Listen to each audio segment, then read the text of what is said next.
জাতীয় সংসদের সংরক্ষিত নারী আসনে মনোনীতদের চূড়ান্ত তালিকা প্রকাশ করেছে বিএনপি। দুপুরে রাজধানীর নয়াপল্টনে দলের কেন্দ্রীয় কার্যালয়ে আয়োজিত সংবাদ সম্মেলনে এই তালিকা ঘোষণা করেন প্রধানমন্ত্রীর উপদেষ্টা ও দলের জ্যেষ্ঠ যুগ্ম মহাসচিব রুহুল কবির রিজভী।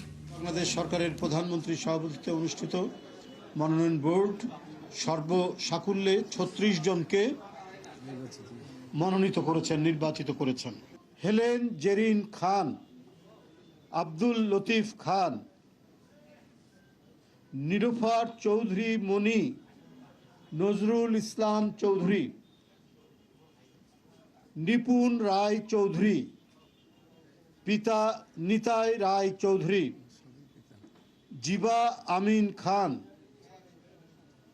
আক্তার উদ্দিন আহমেদ।